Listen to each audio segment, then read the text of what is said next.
get started. As I mentioned just a minute ago, this is our first of 6 Create Bridges multi-tool business support webinar series. We've chosen these topics from the research that we've done over the past 2 years.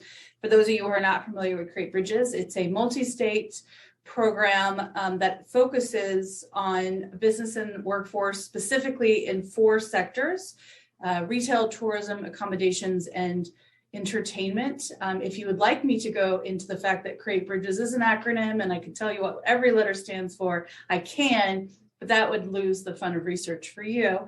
But today is one of the topics that came up more often. When we did a very aggressive business retention and expansion, as well as an employee perspective survey in all 6 states that are participating in Create Bridges. All those 6 states are Oklahoma, Arkansas, Kentucky, New Mexico, Illinois, and North Carolina. And all 6 of these states are focusing on rural areas too. So it's really a lot of really great information. But succession planning became very obvious before the pandemic. And then, of course, it's continued during the pandemic as businesses decide to transition or they're looking for new opportunities. And we, of course, thought the best people to talk about with that was that University of Minnesota Extension, because our BRNE is based heavily on their work, including all of our discussions on succession planning. So why not go to the source and have these folks talk about succession planning and what that can mean in your communities. And with that, I will turn this over to Jennifer and John. Just a brief bio of these two. John and Jennifer are both extension educators. John is the extension educator for community vitality. He's background in business retention, expansion, business succession, community development, and city planning. He addresses businesses and industry climate, food access, economic impact analysis, and tourism issues. He's incredibly involved in nationally known for food access and retention work. Jennifer works in southeast part of Minnesota and works with community leaders around the area to create a future by leveraging data, information, and universities' resources. And what I will do is, taking that really formal introduction, I will let you all introduce yourself and get started, and I will be spotlighting them. So if you're confused about why your screen changes to their beautiful faces, that's why. Okay, thanks, Julianne. I appreciate it. Again, my name is John Bennett with University of Minnesota Extension, along with my friend and colleague, Jennifer Hawkins. I'm located in Duluth, which is right on the tip of Lake Superior, if any of you have not been there or don't know. And I had to kick my wife and kids out of the house today because it's a snow day from school. It's like a blizzard outside, and I know there's bad weather happening all over the country. So we are really glad we're here. Jennifer, is there anything else you want to say before we get kicked off? No. Okay. Well, welcome. Thanks so much for the invitation. I see some folks on here I recognize, so good to see you all. We're going to talk a bit about the work that we've been doing, over the last 4 to 5 years in business succession, and just a little bit about some of the research, but a lot more about what we've been doing since we decided to do this research. As you may know, University of Minnesota, like probably, maybe the state you're in or many other states who are land grant institutions, have been doing business retention work for quite some time, since the 1980s or 90s. I know a lot of the stuff that's, that comes out of Minnesota originally started in Ohio State when we sort of stole away George Morse from Ohio. So, but anyway, we were grateful to be talking with you folks here today, a little further south than us. We started doing this business retention work back in 2016 and 2017, and the reason why it sort of got on the radar for extension was there's a couple of things happening. First of all, one of the centers within Extension that focuses on agriculture. There's a Center for Farm Business Management, and a few times per year they offer a class for farm business successions and farm business transitions, which is something they've done for many years. And some time ago, 5, 6, 7 years ago, the instructors for this course started to notice that, hey, we're starting to get registrants for this course from businesses who are not in the agriculture industry at all. And the reason was because there just weren't really resources that were directed towards business owners for this type of work. To think about, what do I do when, my time at the business as a business owner, possibly the founder of the business, what do I do when my time comes to move on to the next thing for whatever that reason is? And so this instructor told us in Extension about it, and we thought, that's really interesting.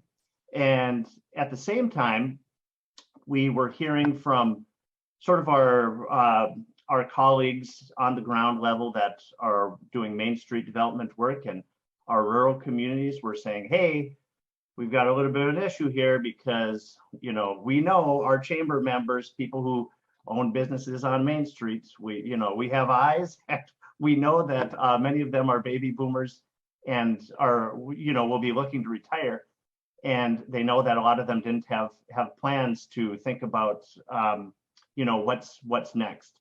And that was a little bit of a concern. So in 2016, we decided to do some research, which was done by Liz Templin, who has since retired from Minnesota. But that research is really sort of what got us kicking off on hopefully the right foot here, and sort of this journey we've been on to trying to figure out what's our role as Extension, or just in general, to support communities, whether it's business communities or otherwise. What's our role in this world, and what do we want to do?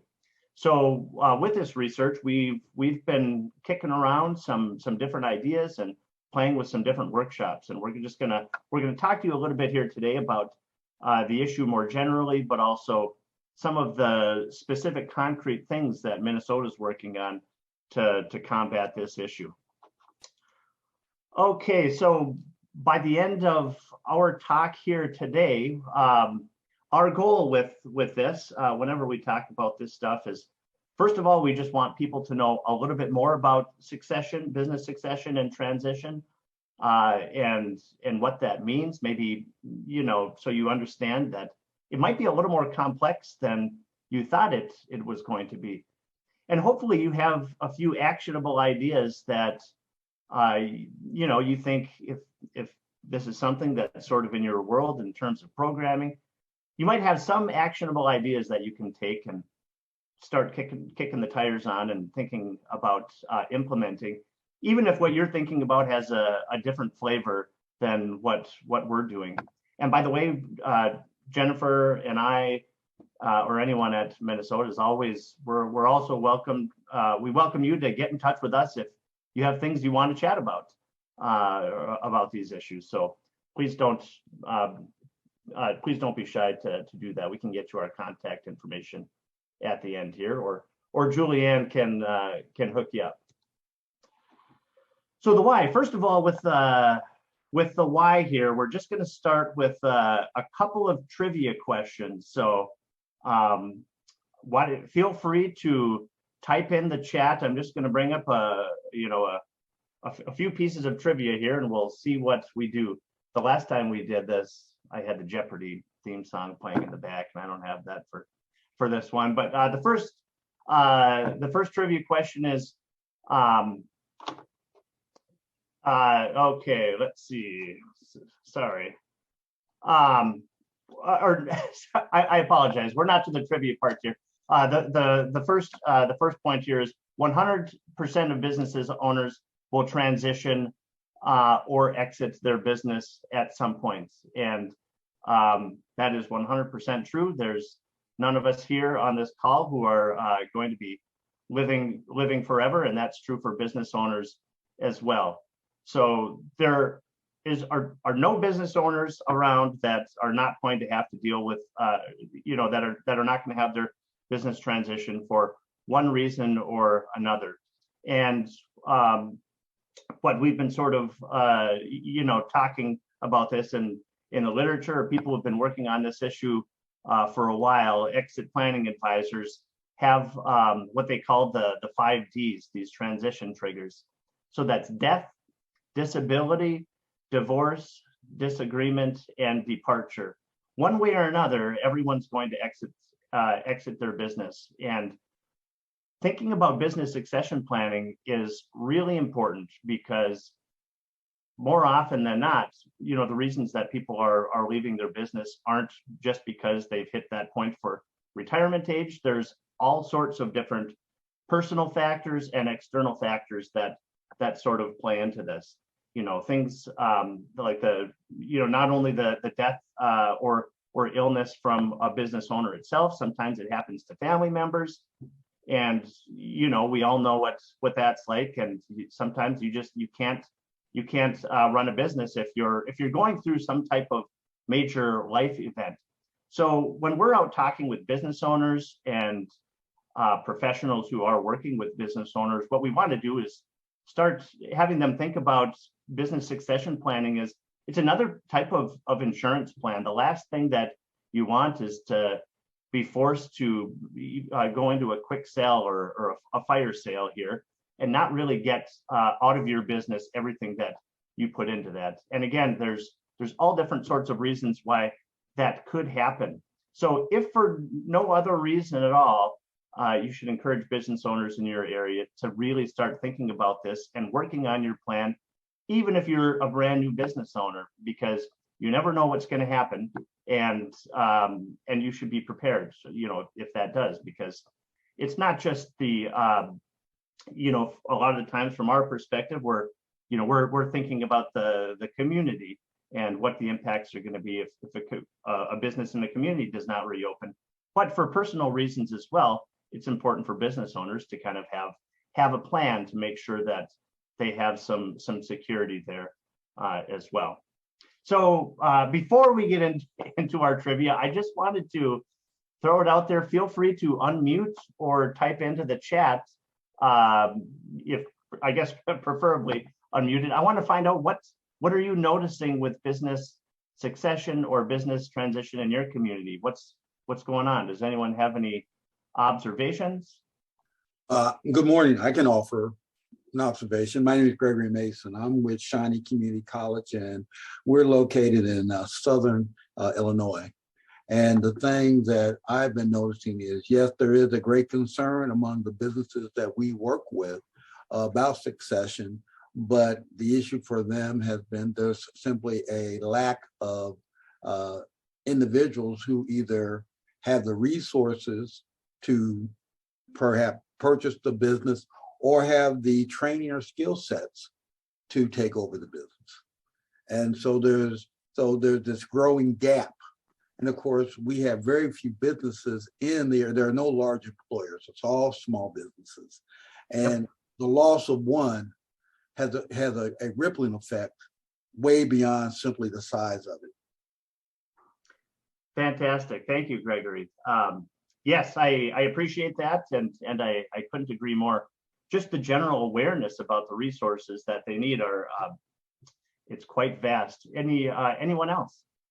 Well, this is Brett Whitnell, and I'm also at Shawnee Community College. And just to kind of mirror what Greg Mason said, I go out and talk to businesses, and probably 95% that I talk to just don't have any plans at all as far as succession planning.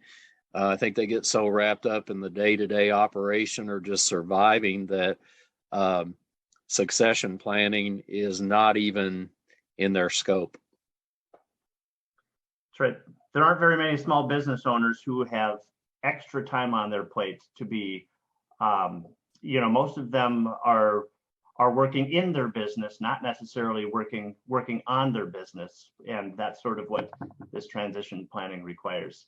Thank you, Brett. And is there a last one out there? One more person want to share any experiences they're noticing in their community? Yes, sir. This is Greg Drake in Butler County, Kentucky. I'm a county agriculture agent, but have fooled with small business development quite a bit in my career. And I guess it was last year about this time, we had a small business pizza restaurant that had been open for about 25 years, and the entrepreneur didn't have any kids of interest and couldn't find anybody to sell it to, and it actually just went away. I mean, it's an open space now, had an auction of the equipment. It was very sad for our community, and I think that's probably gets repeated across the country, lots of places, but it was a very successful business and just couldn't find anybody that wanted to take that on at all. Really, it's not that he was asking more for the business than what the equipment was worth. We just couldn't sell it intact. All right, thanks, Greg. I appreciate that, and you're right. And businesses, they're more than just a place where transactions happen within a community. In many instances, they're anchor points, and they're places where people get together. And so they, especially in our smaller communities, they may wear multiple hats in terms of their role and what they do. So, well, thank you very much for that. I appreciate it. Okay, now we're on to the trivia. I was getting a little ahead of myself there earlier on. The first trivia question is, what percentage of U.S. businesses are owned by baby boomers? And why don't you go ahead and just write it right in the chat here, and we'll see who can kind of come up closest. So, what percentage of U.S. businesses are owned by baby boomers? 55, 50, 68. Any others? 60, 70, 57. Okay, well, I'll let you keep typing here, but we're going to move on. 67% of businesses were owned by baby boomers. This is this piece of data here is a little old, but things haven't gotten better in the last 10 years for people getting older. So the U.S. Census doesn't have an updated number on this, but in 2012, 67% of business owners were baby boomers, and so that's a huge number. And you know what? I've been working in this field for 15 years now, and 10, 15 years ago, this was not something that was really being talked about by local chambers of commerce or economic development authorities, or other people that just do community and economic development work in general. And holy cow, that's a huge number, and or a high number, and it's something that really does need to be on our radar, particularly in our rural communities. Okay, next trivia question. What percentage of businesses don't have a written transition plan? And so go ahead and, Terry wins. Good job, Terry. What percentage of businesses don't have a written transition plan? Throw it right into the chat there, please. 82, 80, 85.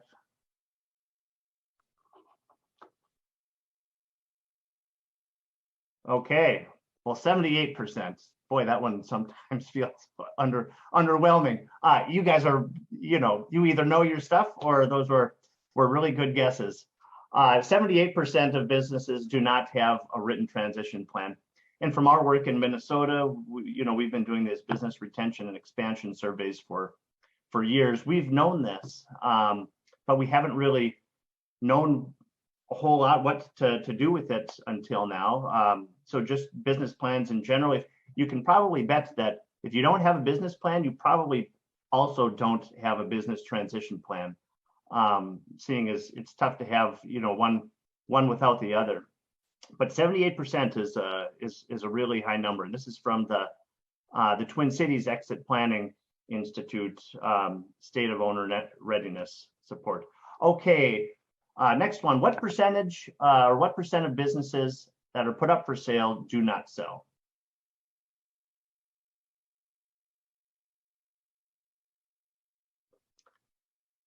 $65, $59, $65. Oh, interesting tidbit there, Julianne. Thank you for that. $25. 40. Okay. 80% of businesses that are put up for sale do not sell. And that's pretty incredible. And it's sort of, most businesses that are out there are small businesses. And what we're sort of learning is business transition, and what we're learning about the resources that are needed are not really well known. So, and people aren't planning ahead. So although the number is surprising, it's not completely shocking, and it just sort of points to where some of our challenges are in this world. And as Gregory was mentioning earlier, where we need to start filling some of these gaps, where we're noticing holes here. So I'm gonna pass it over to Jennifer, who's going to talk to you for a little while here. Thank you, John. Yes. So we share those data points with our stakeholders at every presentation. And I think for a lot of folks, it's really surprising. But our message is that business succession planning can really help get at particularly this last number of not being able to sell a business. By having a plan in place, it increases your likelihood and your chances of being able to successfully exit your business, transition it to a new owner, and recapture some of the wealth that the owner has invested for their next phase of their life. So we pulled this quote from, it was a combination of SCORE and Entrepreneur Magazine, but it really gets at the kind of why would you create a formal transition plan, and some of the downfalls of not having a formal transition plan. So it's really like you leave everything up to chance if you don't have something in writing. And John, if you want to flip to the next slide, I'll talk a little bit about some of those things that we'd like to raise up as we're introducing this topic. So we talk about financial security for the owner, their ability to, like I said, capture the wealth that they've built in their business over the last however long they've owned it. We also talk about it as an opportunity for the next generation. If there is a next generation who wants to take it over, to really have it documented how that transition will take place, and it's very clear to everyone what those next steps look like. It also would provide clarity for the new owner, or I'm sorry, for the seller, for the past owner, about what they plan to do after the transition. It was interesting. I was just at an event last week, and we had a panel of businesses that had transitioned, and one of them in particular said he hadn't really thought about that one nugget, like, what do I do after this? He'd successfully transitioned, but he said he went home and was like, had this check in his hand. It just was in shock a little bit. He hadn't really processed what he was going to do after he sold that business to his employees. It also can provide a vision for the new owner as well about what the future might hold for the business. Just having it mapped out in terms of growth opportunities, and a really solid plan can support the new owner as well. Without a transition plan in place, there could be a failed sale, a failed transition if everything isn't all tidied up and wrapped up. For the seller, there could be some negative tax consequences. There might be disagreements among partners, other owners, and employees. Just without that clarity, there can be some disagreements. And then missteps in the transfer of management. So I think a lot of people think about the financial elements of the transaction as first, perhaps, and don't pay as much attention to the transfer of management and some of the softer side that's equally important. So John, do you want to flip to the next slide? So even though it's super important, we know that there are a lot of barriers for people, and we've talked about some of them already, this idea of time.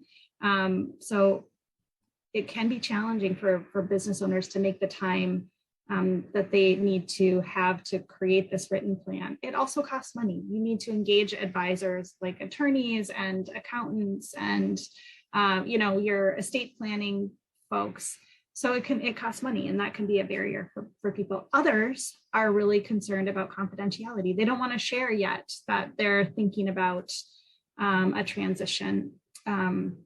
And others have no idea where to even start. So there's this general lack of information. And I think we've talked about some of these some of these already. But I think what we're seeing is in our programs, as well as other programs that are being offered by partner organizations like cities, or there's some really neat things happening with community colleges and community ed, that they're trying to address some of these things. So they're coming in with a subsidized cost. They're talking about reframing this idea of succession as a bigger business issue. I mean, it's less of a worry maybe to say everyone should be planning for transition than to say, because I'm planning for transition, I have an immediate need to exit. So kind of getting at that reframing of the issue of business succession can address the confidentiality issue. From a time standpoint, we're seeing things happening over lunch and learns or in the evenings, times where owners don't need to step away from their business. And then just doing programs like this, getting out, speaking with local chambers of commerce, just about the general idea of succession. So we're seeing some ways that we can overcome those barriers to planning for succession and transition. So John, do you want to flip to the next slide? So we've already talked about this. I think, we're preaching to the choir about why this is an important issue from an economic and community development standpoint. We know that small businesses are really key to our quality of life. They're providing jobs, they're providing taxes, they're also generating local wealth. I think that's something that isn't on this deck right now, but small business owners are able to, it's locally generated wealth that I think we talked about, rippling out throughout the broader community, and that's something we definitely don't want to lose. John, do you want to flip to the next slide? I know we also heard from you that you're seeing some sad stories of things not transitioning happily. And I follow all my local chambers across the region that I serve in, and I just pulled these two examples from my region. One, a sad story, an owner, this was actually not a retirement, she was ill and she was trying to sell her restaurant and was not able to sell the restaurant and ended up closing that restaurant in the small community of Harmony. And on the other slide is a happy story. This is the bakery in the town near where I live. They sold to a young chef who had just always wanted to own a bakery, and they're announcing that transition, thanking everyone for their support over the years and saying, hey, welcome to our new owner. Come in and say hello to him. There's another, I was telling John yesterday, I was out in Preston, a small community of, a couple thousand down in my region. And they had a restaurant that was closing. And that was a similar situation. They'd had trouble finding a single buyer.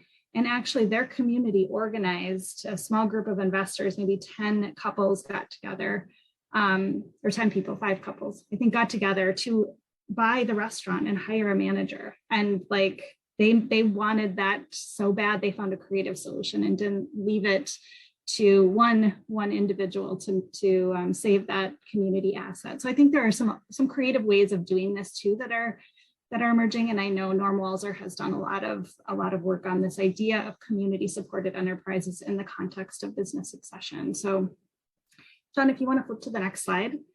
The other thing that we like to raise up is this idea of who's buying rural businesses. So our data showed that about 70% of people who bought the business, the new owners, had some affiliation with the community prior to buying the business. So maybe they've lived there their entire life. Maybe they were an employee, they bought the business, or they were returning to the town they grew up in to buy this business. But that those two middle bars, John, yes, are newcomers. And this was really fun to see because you may know we do a lot of work in this brain gain space and resident recruitment. And so we saw here that about 30% of the new owners had no prior affiliation with the community. So it was a resident recruitment opportunity in a lot of ways. And we were, the two differences in those buckets were sometimes people were looking at living in a particular location from a quality of life standpoint and saw the business as an opportunity to relocate to that community. In other cases, people were looking for a particular type of business, a bed and breakfast, a bakery, auto repair shop, and that drove their decision. So, I shared the bakery story earlier. That guy, he lives in the Twin Cities. His wife works for a big corporation up there. He just really, really wanted to own a bakery, happened upon this bakery for sale in Cannon Falls, and moved ahead with that purchase. So I think this is just another exciting reason for us to be thinking about rural business transition, as it can bring newcomers to the community. So kind of talked through the why, and now there's a couple slides here where I'll try to describe a little bit about the what. The what are we talking about when we talk about succession and transition planning? So John, you want to flip to the next slide? So this is, just a very straightforward definition about this idea of planning for the ownership, the future transfer of ownership, that financial side, as well as the management side. So we're talking about ownership and management of the business. So if you want to flip to the next slide. And that is comprised of 4 different areas of attention. When we think about planning for succession and transition, we're talking about that financial transaction, the business transition. We're talking about leadership transition of the operations. We're talking about the owner thinking about what's next, whether that's retirement or maybe taking a break and investing in a new business. It's just that what's next? What happens after you walk home from the sale with this check in your hand? What are you going to do? And then the fourth part is this idea of estate planning. So you've built up wealth, thinking about what your estate plan impact is there. So as we have been talking with our partners and businesses, we're saying it's all of these things. So it's important to pay attention to all of them, I guess, is the message, that you can't just pick one necessarily and focus on just that one element. But okay, John, do you want to put, thank you. So we also know that there's a lot of options that owners have when they think about how they want to transition their business. This data comes from SCORE, and they did a survey of businesses inquiring about how they expected to transition. And so you can see examples. A lot of people think third-party sale is the way that they're going to go, to sell it to somebody who they don't have a prior relationship with, but many are thinking about that sale to employees. I'm actually, they're the 2 examples that I saw this week on that business panel were both sales to employees. It might be a transfer to a family member, whether that's a child or a niece or a nephew or a younger sibling, just that idea of a family transfer. There's also sales to equity investors, as well as this ESOP. There is another model. Others that aren't on here, I mentioned the community supported enterprise idea. I think that's kind of an emergent model, as well as cooperatives, employee-owned cooperatives or customer-owned cooperatives is another model that I'm seeing out in the world of succession and transition. Okay, John, do you want to flip to the next? Okay, perfect. So we like to also just provide a couple of high-level points about what business owners can do to start thinking about preparing for transition or succession. So the first thing we say is that it's really important to plan ahead. It's 1 to 3 years at least of planning will help support a successful transition. This is make sure that you have all your ducks in a row as an owner, and provides time to see in that marketplace. If you're looking for an external sale, it's not going to happen overnight. It might take some time to find the right buyer. Okay, next slide. We also reinforce that it's really important to show a profit. A lot of business owners seek to minimize that profit due to some tax implications, perhaps. But when we were doing the work, when Liz was doing the work of this research several years ago, she was hearing that for a small business, maybe a sole proprietor type business, that they needed to show, $70,000 or more in cash flow to the owner for it to be even appealing to a buyer. So it's also critical if a new owner is going to try to get bank financing for the transaction to be able to demonstrate that this business can support that loan repayment. Okay, next slide. All right. The other thing that is really important that I think sometimes folks don't think about is getting a business valuation for the business itself. So sometimes people have an idea in their mind of what they think their business is worth, but this business valuation really looks at the financials, looks at the market, looks at the future projections of earnings to help an owner get a realistic sense of what the business is actually worth. And this is important because a potential buyer can then bring that information to the lender if they're getting bank financing. It's just, it helps, I think, an owner understand if they need to do anything to increase the valuation. If they thought it was worth $500,000 and it's only worth $300,000, they may have some things that they can do to position it to be worth more. So getting a grounding in what the business is worth is really, really helpful step in preparing. Okay, John, next slide. And then I've mentioned this a couple of times, but creating this leadership transition plan. So a lot of buyers are looking for turnkey businesses, and this documented transition plan can help them walk in and feel really good about leading that business or managing that business beyond just the financial elements. So documenting key customer and supplier relationships, employee job descriptions, other key information about the management of the firm. Another thing that we're seeing in this space is business owners offering mentorship to the new owner for some period of time. So both of those examples from last week on that panel were staying on. One had been on for almost 2 years, and the other, they had just transitioned last year. So they were still on, but had cut back on their time, just spending a couple of days in the firm providing support. But that is definitely another element of successful transitions. All right, John, next slide. So we also know that very few owners are doing this on their own. I mentioned earlier some of the resources that they might need to tap into. So we're suggesting folks kind of lean on, if they already have these relationships, really lean into them, or if they don't, figure out who in the community or in nearby communities can help them navigate this process. Next slide.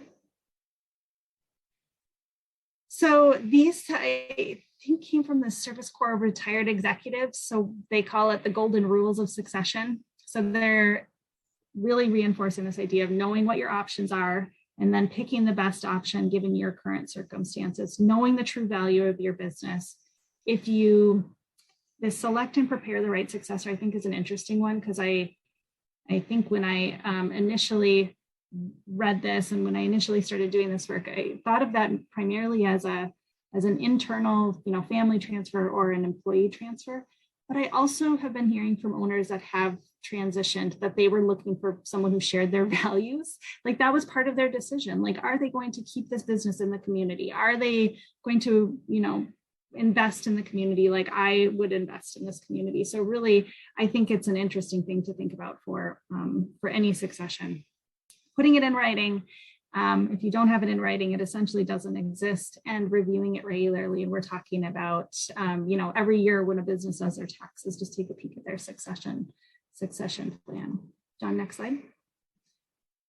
So I won't go into detail on this particular slide, but I'll just point out that NDSU has a workbook and a program around succession planning. And these are the steps that they suggest in their Design Your Succession Plan workbook.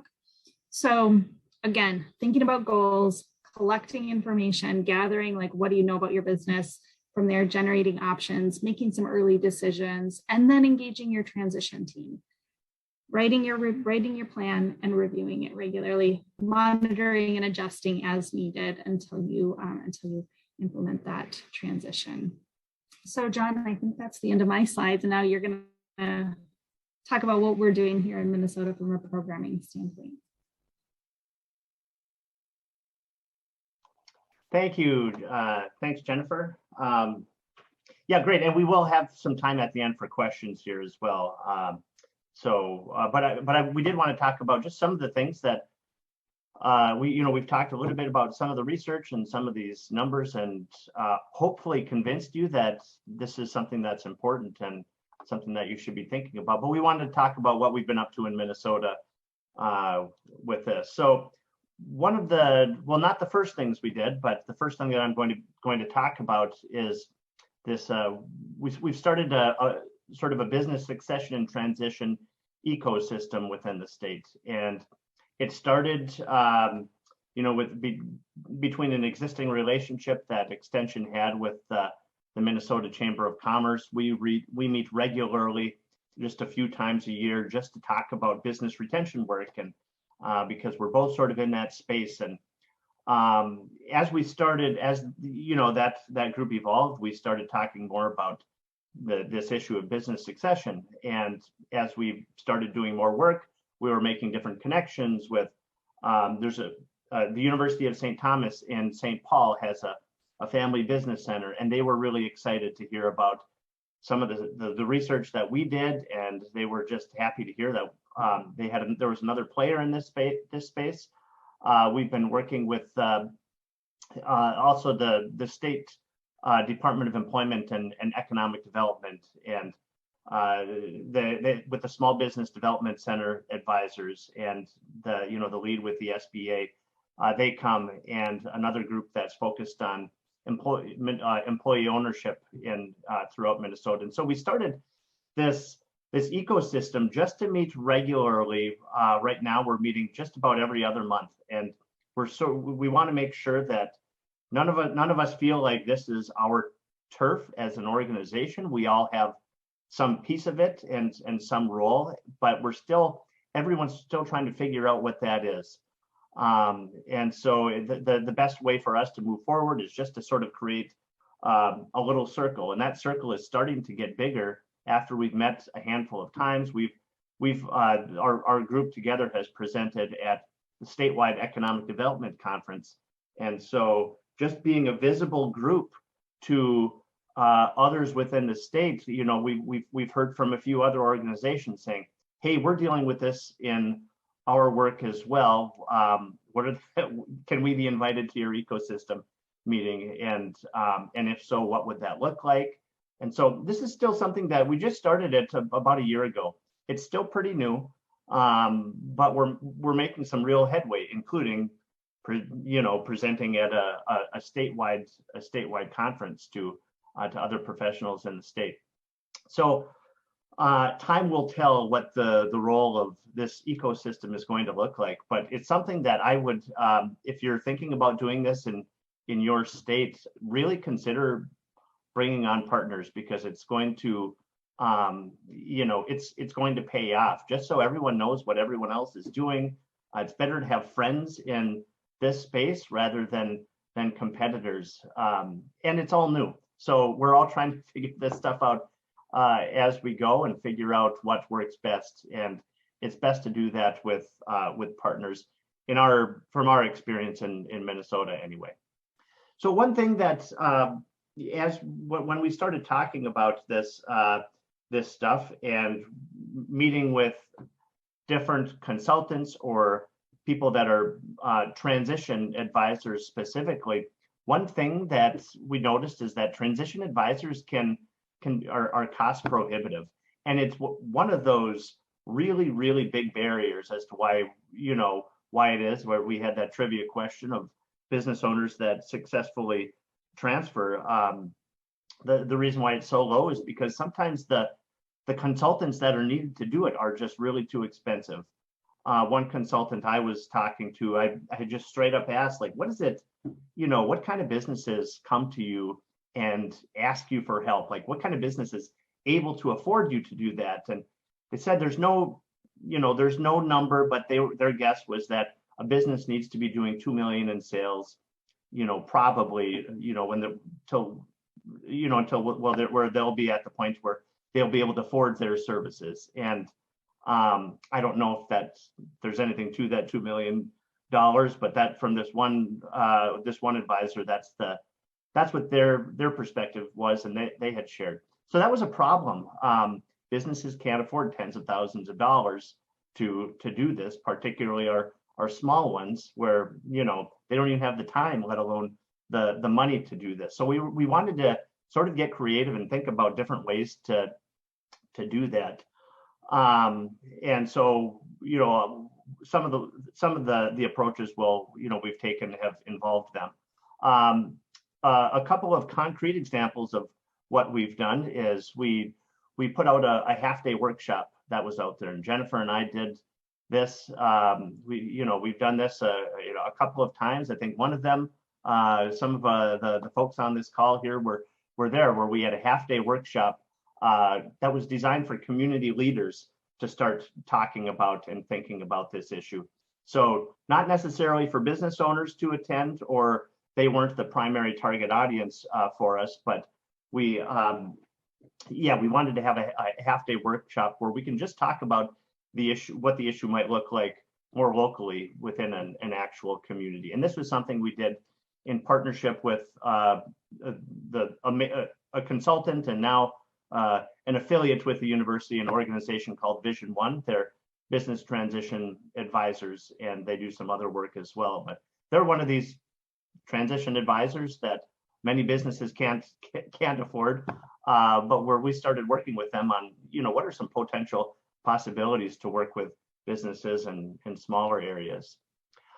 Then in 2020, Jennifer applied for and received a grant from the Southern Minnesota Initiative Foundation to put together sort of a multi-pronged approach, or an approach with multiple audiences here to think about transition planning, and actually put together a workbook for that's owned by Minnesota and Vision One. And this was an online program. Originally, it was supposed to be hybrid, but then COVID hit, and it was 10 weeks long with applied learning. I then did a sort of a little bit of a different flavor of the same thing up in Cook County. Cook County is in the tip of northeast Minnesota here. It's called we call it the Arrowhead. And Cook County is really small. It's about 5,000 people. And we wanted to do the same thing for Cook County, but they're much smaller. They didn't have economic development staff to attend like Jennifer had. They had two, but neither of those folks were interested or had the time available to do that. So we put together a course that was sort of based around the Small Business Development Center advisor that's located right in the county. And she did the recruitment of the local businesses, and we went through this. This was an 8-week course, and we went through, and we'd go through 1 week in the material, and then we'd have an off week where that business would meet with the Small Business Development Center advisor while they were actually working on their workbook and working on that plan. And then we'd go back the week after that, and we'd meet online, virtually, in person. We'd go through the next section of the workbook, and then the business owners would have a week off to work on their workbook with the advisor and then come back. So it's kind of it was a really, another good way of sort of introducing, the resources and walking the business owners through this information that, that they really, really need to know. So then just this past year, we put together an online course that's offered at a statewide level. And right now we're in this is a 5-week course that we put together. Right now we're in the middle of, we're in week 4 of the 5 weeks, and we're not taking weeks off in between for this one. We don't have, so the way that it works is business owners can register, and they can take up to 4 people with them to this online course and come and learn every week to find out what's going on. At first, when we started talking about this and started thinking of figuring out if there was going to be any demand for this, business owners were saying, yes, I would like to go, but is it possible for me to bring my my husband with as well, because even though they may not be the owner, they're sort of involved in the business. It's a family business, and this is information. It's going to be really helpful for me if they know as well. And another business owner said, yes, I would love to do this, but is it going to be, can I bring the manager of my business with me too? Because I think, we're really going to need to work on this thing and fill it out together. So businesses can bring multiple people with them to this course. So right now I think we've got 41 people signed up in the course and it's something like 15 businesses. So it's our first offering. We're planning on offering it 3 times a year. The next one is being offered starting this summer. I don't think I'm supposed to give a shameless plug here for the course this summer, but if you do know anyone who's interested, feel free to send them this direction. And this course, it's offered in Minnesota, but it certainly is open to folks from your state as well, if you know of anyone who might be interested in it. So again, this is a much shorter course. It's 5 weeks, and we have a workbook that folks can fill out online. It's a PDF, but it's a fillable PDF. So people are listening to the sessions each week, and they're filling out their plan at the same time. And again, it's still sort of new. We're still sort of trying to iron out some of the messy details here, but it's going well. So far, the results have been great. We don't have that many evaluations to pull from, but just from some anecdotal evidence of the class up in Cook County, there was one business owner. She was a single mom, 3 kids, running a business that's in the hospitality sector. She was thinking she was just going to be probably closing the door because she just couldn't do it anymore, and she ended up getting a purchase sale halfway through the course because she was able to put some of these puzzle pieces together and make something happen. So we'll get back to you more when we have more feedback from more participants from the course. But so far so good. We're hearing good things, and we're trying to figure out what's the best way to do this. And as probably like you guys, we're learning as we go. So just sort of a recap, all businesses are going to transition one way or the other, no matter what they tell you. As Jennifer mentioned, there's a legacy piece to that plays a big part in, maybe business owners being hesitant to moving on or retiring. And it's really hard to give up that baby that you created. But at the same time, it's really smart and critical, not just for personal reasons for business owners, but for the community they're located in as well. And from our standpoint, that's sort of where we're seeing ourselves playing a role is, how can a community try and encourage business owners to take that next step? Strategic transition plan will increase the odds of successfully transitioning. Planning 3 years out is beneficial, so don't take those family vacations with the business checkbook those last 3 years, because business owners are going to want to show profitability, and advisors are invaluable. They know so much. We couldn't teach this course in Minnesota without the advisor, because we don't know all the nuts and bolts questions that business owners have about this, and it was really critical. And at the same time, the businesses that are taking these classes are people that would not otherwise be able to afford the services. Just an example of how much it costs. Anyway, for a business to take the course, I think they ended up paying anywhere between $150 in one offering to $400 in the other. We did have some sponsorships for the earlier courses, but we're talking about something that's very affordable, and we didn't want it to be free because we all know how that can turn out. Having some skin in the game is crucial, and also helps keep people to task.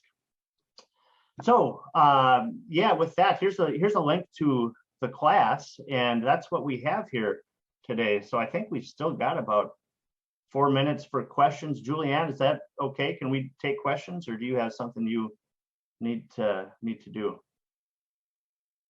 We can't hear you. Yep, that's fair because I should know that by now.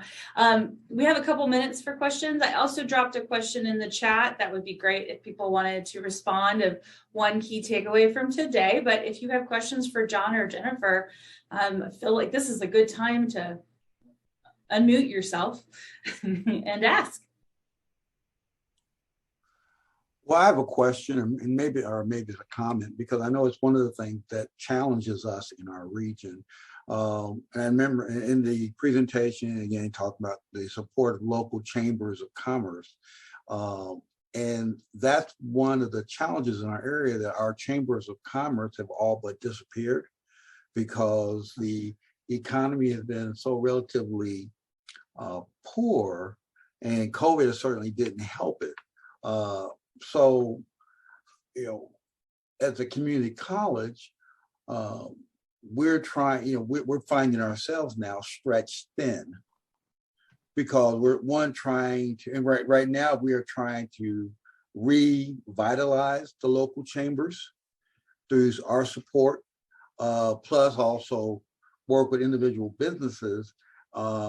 And so it's been a challenge. And I guess my question is, are there some basic resources that you have to have?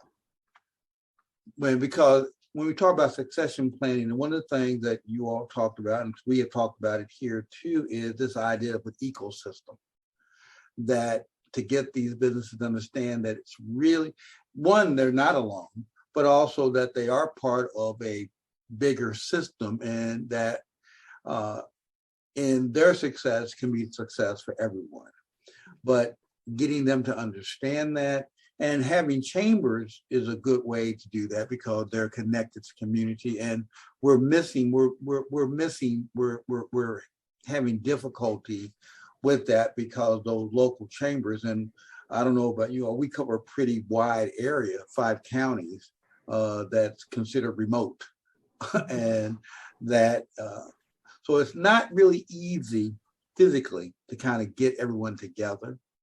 So I'm just saying, are there basic resources that you would say, in terms of just trying to build this ecosystem, not just with one business, but with a business community?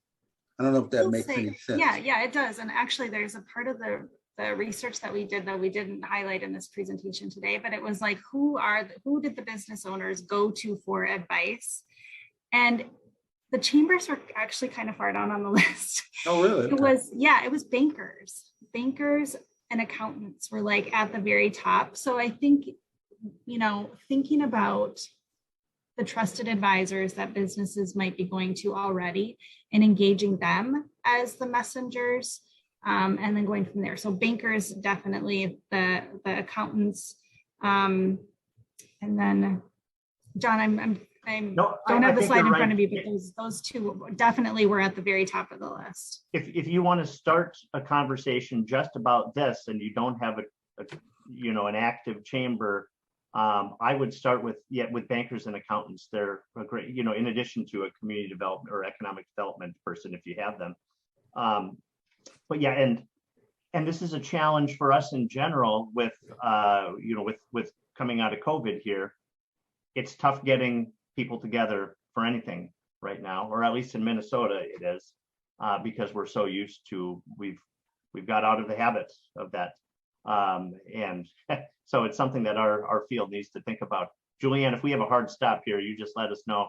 Well, a close hard stop, but one thing I will also mention is we in our BRNE in Arkansas really found that people were not sure what the chamber was there for anymore, because the concept of what a chamber used to be no longer fits the current market. We actually had a discussion with our Arkansas State Chamber, and we made a video of it, of what chambers should be in the future. And it's the stuff like you're talking about, Gregory, of like helping with regulations, helping with business succession, and rather than like just highlighting what new stores are in town and like getting people together, but like true policy work. And I can share that link in the chat too. Like we call it the futures of rural chambers, because the old idea of a chamber is no longer quite fitting. And that's why we're seeing so many kind of lose their impact, that they used to be the central place. Like, you know, they would be the one that people called when they came to the tour, like they were traveling in the area, or a business would call them first. But especially during the pandemic, when a lot of our chambers couldn't even navigate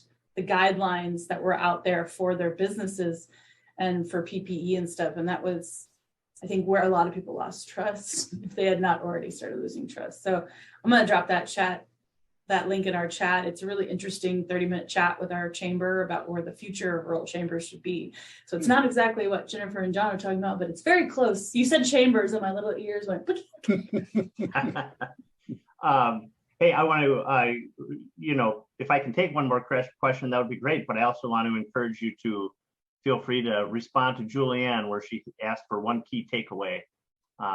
Those things are important for us to get. So if you have a moment and can fill that in, we'd all appreciate it. And it could also be a direct message to me, but I do want to wrap up. I feel like if you have a slide do you have a slide with your contact information? Because I feel like, or drop it in the chat, John or Jennifer. We'll drop it right in the chat. Yeah, I will say I have emailed John and Jennifer random questions over the years since I met them multiple years ago in Minnesota, and they're very responsive. So even when I ask ridiculous questions, so I do think this is one of those circumstances. Do not hesitate to reach out. I just feel like I've told you guys. But John and Jennifer, this was fantastic. I loved the engagement too from the group.